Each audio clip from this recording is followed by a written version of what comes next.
He stabbed him 42 times right there. I mean, you talk about serial killers? Yes, sir. Do you feel like you're a survivor? Yeah, I shouldn't be alive. Lured Leitner into the woods, her 19 times, later claiming it was all to please that fictional online character. What turns a child into a cold-blooded killer? This video will push you into a spiral of wondering if it's nature or nurture. Today we're talking about Michael Hernandez, a 14-year-old boy who betrayed his best friend in the worst way possible. Then we're moving on to Christian Fernandez, who took sibling rivalry to a whole new level. But is he really the one to be blamed? Lastly is Morgan and Anissa, who planned a sleepover straight from hell. And wait till you find out why they decided to take their friend's life. Let's dive into creepy interviews with the most psychotic child murderers.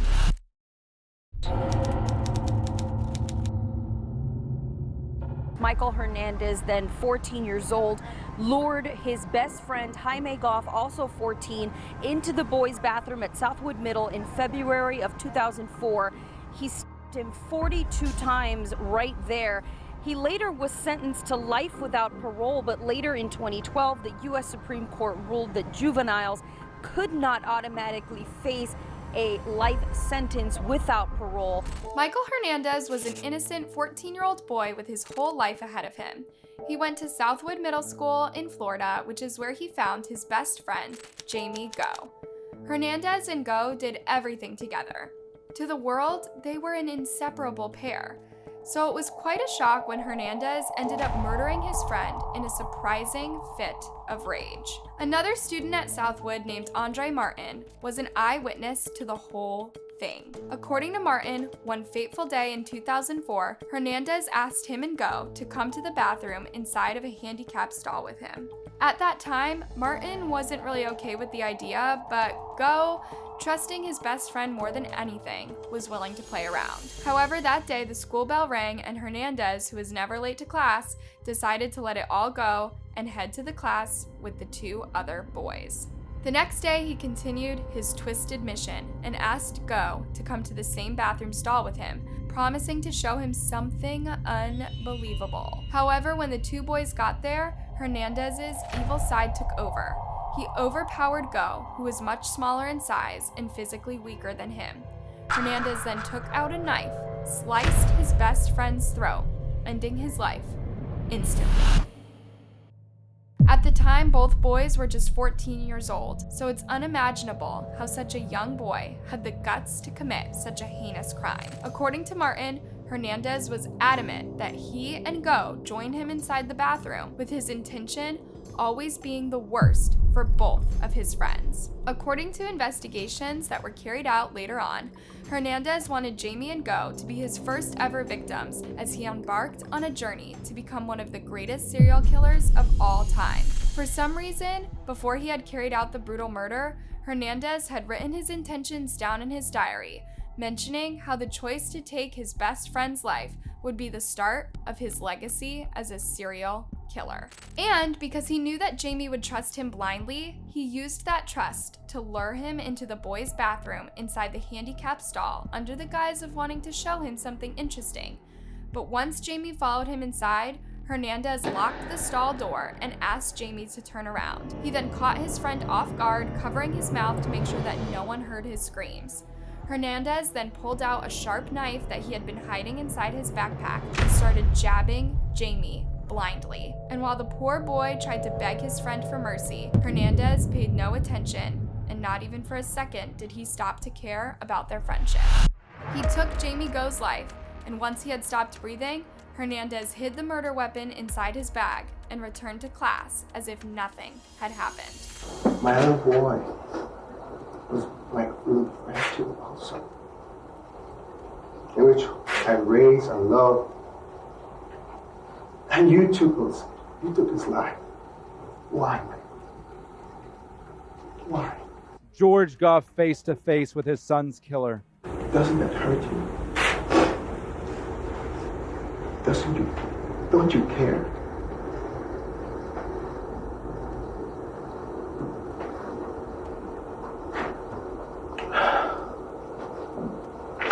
It hurts, Michael. I hope hope it will not be forgotten that he was 14 years old and that he did not ask for mental illness. Mr. and Mrs. Goff, I am truly sorry for your loss, but I'll have to say that I'm just as sorry for my family. When Jamie's body was discovered, it was a sad day for Southwood Middle School. Jamie was a star student with straight A's. He played the violin and would rarely get into any trouble for anything. He was loyal and trusting. And sadly, that's exactly why he ended up losing his life when Andre Martin was saved, because he didn't give in to Hernandez's pressure of going inside the bathroom stall. Jamie's body was discovered by another student who entered the bathroom and saw the bloody sight. What's weird is that Hernandez was still in the bathroom at the time, washing his hands. And when the student asked him if he had noticed Jamie's body, Hernandez remained calm and replied, "Yeah, we should tell somebody." But it was pretty obvious that he wasn't in a hurry to tell anyone. Thankfully, the other student ended up running out of the bathroom in time and informed the school authorities of the entire exchange and the dead body. The entire school was put on lockdown, where no one was allowed to go outside and no one from the outside was allowed to come in, making sure that whoever had committed this ugly crime would remain within the confines of the school's wall, making it easier for them to be caught and punished for their actions. A teacher then also noticed the bloodstains on Hernandez's clothes, which gave the police all the reason they needed to hold him down and search his belongings for any evidence. And lo and behold, the police discovered not only the murder weapon, but also a latex glove and a windbreaker jacket covered in blood inside the 14-year-old boy's bag, proving him guilty of the murder. After being taken into custody, Hernandez confessed to the crime that very evening. In his confession, Hernandez admitted that he had a sick obsession with serial killers and that he had been planning his crimes for weeks before he had carried them out. He had made sure to wear a jacket, a hat, and latex gloves to not leave any evidence behind. As far as the murder goes, Hernandez described the altercation, saying that he had stabbed his friend multiple times to make sure that he was really dead. You talk about some very disturbing things with Brittany. Yes, sir. I mean, you talk about serial killers. Yes, sir. You talk about violence. Yes, sir. Why? The criminal also admitted to having a fascination with violent video games and movies, which might be how he developed this wicked desire to kill other people. In his confession, Hernandez told the police that he would often have daydreams about strangling his classmates to death and going on murder sprees just for the heck of it. Michael Hernandez also admitted to studying famous serial killers and their techniques, to the point where he had started keeping his own murder journal that featured details about all the murders he wanted to carry out and how. The journal also included a list of victims that he wanted to target. And if that wasn't creepy enough, the first person on his hit list was actually his very own sister, Christina Elizabeth. The police also ended up contacting Andre Martin for a statement, and according to the eyewitness, Hernandez had behaved quite oddly the day before and on the day of the murder. Martin spoke about his friendship with Hernandez, saying that the two had known each other since 3rd grade and were the closest of friends. In fact, Hernandez had even once told Martin that he wanted to be a serial killer, but the entire thing was brushed off as a joke. But clearly, it was more than just a joke. As far as the day of the murder goes, Martin recalled Hernandez dressed unusually, putting on a hat and a jacket before he had gone into the bathroom with Jamie, and that was the last time Martin really saw either of them. God tears out a piece of your heart, molds it into a baby, gives it to you, and says, cultivate this. And that's what you do. The judge tells Michael that's what he took from the Guffs. The penalty for the crimes is life imprisonment without the possibility of parole. Michael had the opportunity to speak in court. He declined. In fact, he never showed emotion. And so it ends, with Michael's mother crying, looking at her son, walking away. After Hernandez was sentenced, a group of psychologists were called in to analyze his behavior and see if he was fit enough to stand trial. And while the doctors did agree that the 14-year-old boy had been suffering from some kind of mental disorder, he was still competent enough to stand trial and be held accountable for his actions. Thankfully, Hernandez was found guilty on both charges and was sentenced to life in prison without parole for the ruthless murder of Jamie Go and the attempted murder of Andre Martin, two people that Hernandez had once called his best friends before turning on them to fulfill his own sick desires. Now this is him again. As we mentioned, he did take the stand today for his resentencing hearing. His attorney, Manny Hernandez, guiding him through that first part of testimony.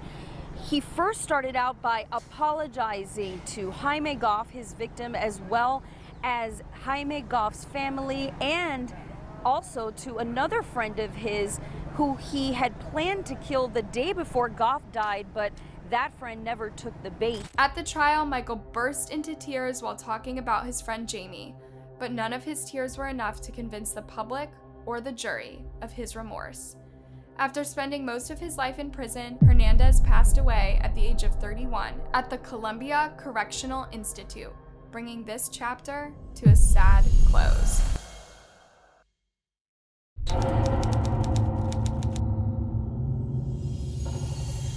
Before we get started with anything, Christian, I know that you're currently in jail for something, and I'm not here to talk to you about that, okay? So it's not necessary that you bring that up. The Christian Fernandez case is perplexing to say the very least. Taking sibling rivalry to a whole new level, the news of Fernandez murdering his brother as a 12-year-old boy was almost impossible for the world to come to terms with. But the question remains, is the boy really to be blamed, or was the situation just beyond his control? Our story starts on March 14th, 2011, when Christian was left home alone with his 2-year-old brother, David Galarraga, in their Jacksonville home. When their mother, Bianella Susanna, left the two boys at home, she never expected to come home to find one of them dead. You pushed him back? Mm-hmm. You didn't twist the leg up or anything? Or? What do you mean, like? No, I don't know. I'm asking, like, exactly what you did. Show me again what you did. Oh, okay.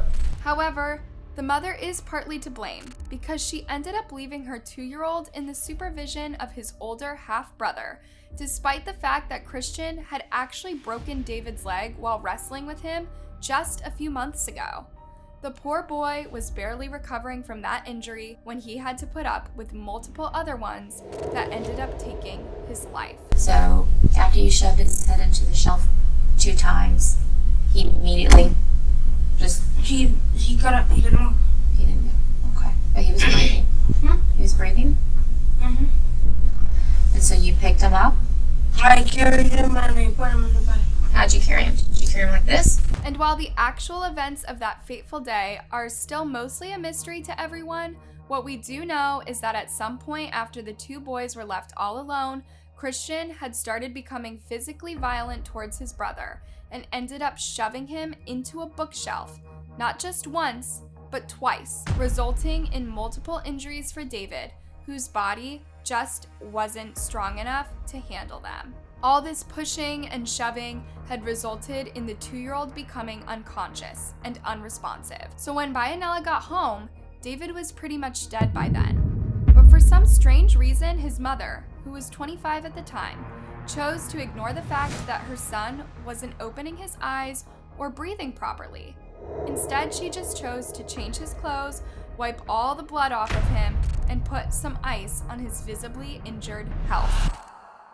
What's sad is that if Bianella had decided to take action and had rushed David to the hospital, maybe the young boy could have been alive today. Why she chose to wait for more than 4 hours before seeking medical attention, no one really knows.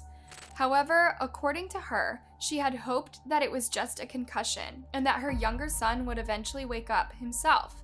But when hours passed and David didn't look any better, she did rush him to the hospital. Before that though, the mother took her sweet time, carried out some bank transactions, watched some TV, went online, read the news, and even searched for, what do you do when someone gets knocked out on the internet? Her search history also shows her Googling the word coma multiple times, and the investigators believe that it was at this point when she decided to take her son to the hospital. After 2 days of fighting for his life, David gave in to his injuries, which included a skull fracture caused by blunt force trauma that had resulted in internal bleeding inside his brain. This blood had then led to a hemorrhage and a hematoma, both of which had ultimately taken the poor boy's life. Sadly enough, the doctors did let Susanna know that if she had just come to the hospital earlier, her son would not have had to suffer like this. Now, the reason why Susanna didn't immediately rush to ask for help was simple. She wanted to protect her other son. It was because she knew that David had deliberately caused his younger brother harm, but she didn't want him to be held responsible for it. She initially told the police that David had fallen down from a height in their apartment, which is what had led to his injuries.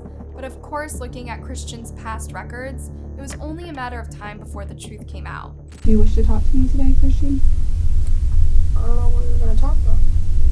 Okay, well, I'm going to get into that. I just have to make sure that you're willing to talk to me.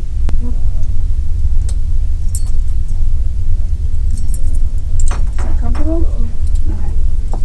But why was Christian the way that he was? And what was it that propelled him to take the life of his own innocent brother? The truth is that Christian had grown up in a pretty turbulent environment. His mother had gotten pregnant with him when she herself was just 12 years old, making her pretty unfit to take care of her son. His father, Jose Antonio Fernandez, was 20 at the time and was also criminally charged for having an illegal relationship with Susanna. And while Jose did promise to raise his son along with Susanna, he ended up abandoning the both of them. So Christian was really raised by his 34-year-old grandmother, who was a substance addict and had problems of her own. So while she did try to do right by her grandson and her daughter, she was never really able to give both of them the kind of care that they needed. When Christian was 2 years old and his mother had just turned 14, both of the minors were put into foster care after their neighbors had called social services when they spotted a naked Christian walking outside the house all by himself while his grandmother did substances inside. However, because he couldn't legally be separated from his mother, this cycle of neglect continued in Christian's life. When he was around 7, Susanna started dating again and eventually married Luis Garalaga Blanco, with whom she had David. By the time she turned 23, Susanna had given birth to 3 of his children, and this is when things went from bad to worse for her firstborn. According to multiple witnesses, Luis was extremely violent and physically abusive, not just towards Christian, but also towards his own children. Living like this, Christian became extremely socially withdrawn. He would never speak to others and was always seen working around the house, doing all kinds of chores including cooking and cleaning. He would show up to school with bruises all over his body. One time when he showed up with a swollen eye, he actually had to be taken to the hospital for retinal damage. When questioned how he had gotten the injury, the young boy had claimed that his stepfather had him in the face, which was pretty routine for them. While Christian was being treated, social services called Luis in for questioning. When he refused to show up, the police were sent to his door to arrest him. However, the authorities were not ready for the sight that they witnessed. The door to Christian's home was opened by his younger sister, who had left a trail of bloody footprints behind her. After going inside, the police discovered Luis's dead body. He had himself right in front of his children, including David, who was just 1 year old at the time. After his death, it was discovered that he had been physically violating Christian for a very long time, and the reason he had taken his own life was to avoid prosecution for that particular crime. The mother of Jacksonville's youngest killer, Christian Fernandez, just got out of jail moments ago. 32-year-old Bianella Susanna is accused of driving under the influence. Police say she was found asleep behind the wheel. Susanna also spent time behind bars related to her son's case. You'll remember Christian Fernandez was 12 years old when he beat his 2-year-old half-brother to death. With a life like this, it's really no surprise that Christian grew up with violent tendencies. And while it's true that he was the one who killed his own brother, the courts decided that his mother, Susanna, was just as responsible, if not more. Susanna was actually also arrested for aggravated murder, but a lot of people believe that her sentence should have been way more serious than her son's. As far as Christian goes, he was initially arrested for aggravated child after he had injured his brother. But after David's death on June 3rd, 2011, Hernandez was indicted for first-degree murder. And David is your little brother, right? Okay. And you told me that you live with your mom and your 2 little brothers and your little sister, right? And David is the baby. So tonight you were home. Well, you told me, you said before, in January he got hurt, right? And he had broken his leg, little David. And how did he break his leg in January? By yoga. Yoga? And what room were you guys in? In our room.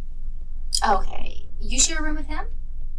No, he always goes to she's always sleeping with my mom. Despite all the evidence that pointed to Christian having a less than ideal childhood, that was still not an excuse for the life that he had taken. And while the people initially believed that Christian would be tried as a juvenile because of his age, he would be given a shot at rehabilitation, which might have been what he really needed.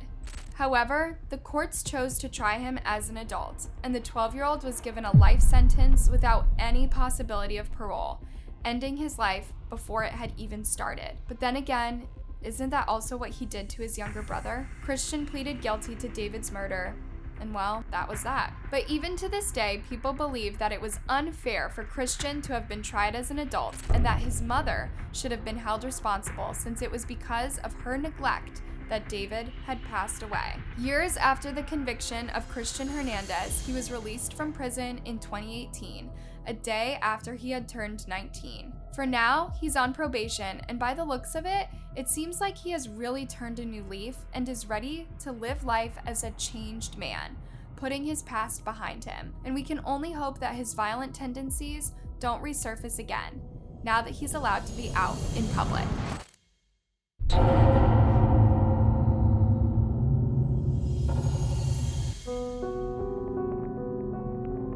Do you feel like you're a survivor? Yeah, I shouldn't be alive. I really shouldn't after what happened. I just want to let Bella and her family know I'm sorry.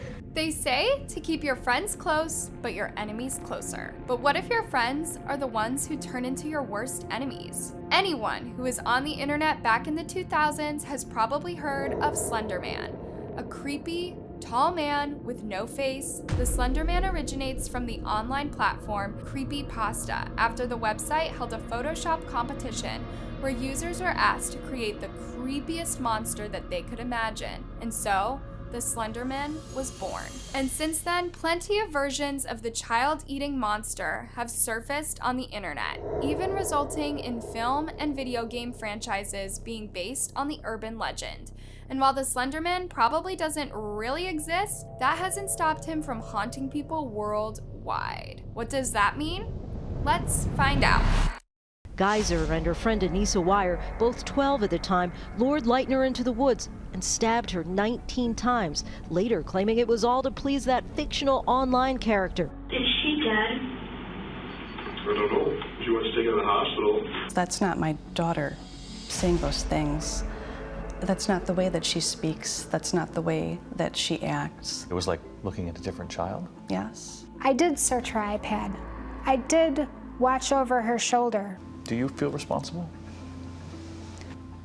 I think on some level I'll always feel responsible for not knowing that my daughter wasn't well. Morgan Geyser and Anissa Wire were two 12-year-old girls who stumbled upon websites like Creepypasta and immediately became obsessed with the ideas of urban myths and legends.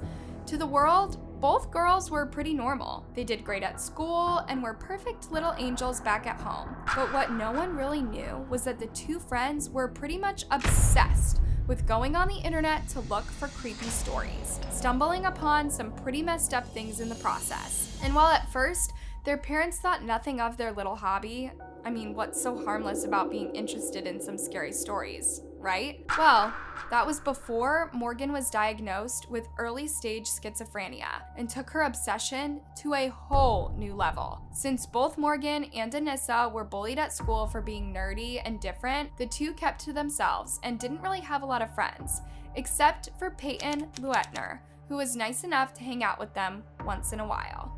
I made friends with her when I saw that she didn't have any friends at all. Morgan and Peyton had actually been best friends since the girls were 9 years old. So on May 30th, 2014, when Morgan's party was right around the corner, her parents planned a sleepover for her and two of her closest friends, Anissa and Peyton, who was lovingly known as Bella. But what Bella didn't know was that while she was packing and looking forward to a weekend of bonding with the girls, Morgan and Anissa had something else in store for her. Morgan said, "Don't be afraid, I'm only a little kitty cat," and jumped on top of Bella and her repeatedly. And do you remember when it started? Kind of. I didn't feel anything because my body was in shock. So they told me to lay down, you'll lose blood slower, like we're gonna go get help. Did she try to get up? Yeah, she tried to get up. She said that she couldn't see, she couldn't walk, and that she couldn't breathe. It all started with a strange obsession with becoming proxies for the Slenderman. The truth is that Morgan and Anissa loved Slenderman. Morgan took this love a little too seriously and claimed that she had started seeing Slenderman. She somehow convinced Anissa into believing that they were destined to become proxies for the Slenderman. Now, for those of you who don't know anything about the internet myth, proxies are essentially servants who carry out his crimes for him. The legend also says that if you become a Slenderman proxy, he will never harm you or your family. In fact, you would be welcome to go and live in his giant mansion that was supposed to be located in Nicollet National Park, which was a 5-hour drive away from where Morgan and Anissa live. Sounds like a pretty great deal if you're 12. Right? The only catch was that Morgan and Anissa would have to murder Bella to become proxies. Morgan was the mastermind behind the plan, but Anissa followed along without any hesitation. Together, the two had planned on killing Bella on the night of May 30th inside of Morgan's house. But in the moment, Morgan and Anissa's fears had gotten to them, and they were too scared of committing the planned murder in the dead of night. So they decided to wait until the next morning. In the meantime, they pretended like everything was completely fine. They laughed with Bella and shared inside jokes and secrets in an attempt to make her gain their trust. Even Morgan's parents believed that everything was normal and that their daughter was having a fun birthday weekend with two of her best friends. So when the girls decided to go over to a park after breakfast, no one really questioned anything. Once they got to the park, Morgan and Anissa convinced Bella to play hide and seek, and as she was off trying to find a nice spot to hide, the two girls pulled out their murder weapon, a 5-inch knife that they had snuck out of Morgan's house. Morgan handed me the knife, and then I started to count again. When I was 5 feet away, I said, "Now, go ballistic, go crazy, stab, stab, stab, stab, stab." Morgan handed the knife over to Anissa, asking her to do the deed. However, Anissa gave it back to her, claiming that she was too scared to carry out the murder. So Morgan stepped in, chased Bella down, and stabbed the unsuspecting victim 19 times, all over her body to make sure that she died. Bella, on the other hand, was constantly yelling and screaming at her friend as she took her life away, asking her why she was doing this. According to Anissa's statement, Morgan kept saying sorry as she stabbed her friend repeatedly, but not even for a second did she stop and consider what she was doing. Once the two girls thought they had stabbed her enough times, they decided to start walking in the direction of where they believed Slenderman's mansion to be. According to Morgan, after carrying out the murder, the Slenderman would have been waiting at the mansion to welcome his two newest proxies. When Anissa was asked if she felt the same way, she claimed that she was too terrified of what the Slenderman could do to her and her family, so she played along with Morgan's plan. She appears to be stabbed. She appears to be what? Stabbed. However, what Morgan and Anissa didn't know was that Bella was actually still alive. Call it a miracle or a stroke of luck, but she was able to crawl over to a nearby trail where a cyclist spotted her and called 911. The victim was rescued just in time to be saved. 2 of the stab wounds had punctured her arteries, and one had just missed her heart by a single millimeter. How fortunate is that? Soon after the ordeal, Morgan and Anissa were tracked down and arrested for their crimes. And while Peyton was unable to speak because of all of her injuries, she helped point the police in the right direction. When they were brought into questioning, Morgan and Anissa almost immediately fessed up to their crimes. However, they also claimed that they did so because Slenderman would have harmed their families if they failed to carry out his orders. Anissa went into full detail about the Slenderman and all that he could do in front of the police, and Morgan was in another room telling the same story. Both girls claimed they never wanted to kill Peyton, but they had no other choice. At this point, Peyton had also recovered and was able to release her own statement. By the end of it all, despite being minors, Anissa and Morgan were tried as adults and were sentenced to 3 and 40 years in prison, respectively. The reason why Morgan's sentence was harsher was because of her schizophrenic tendencies. In prison, the two criminals were not allowed access to the outdoors, they did not have any windows in their cells, and no family members were allowed to visit them. As far as Peyton goes, thankfully, she has made a full recovery, but it's easy to imagine things going down a completely different route if she hadn't been so lucky.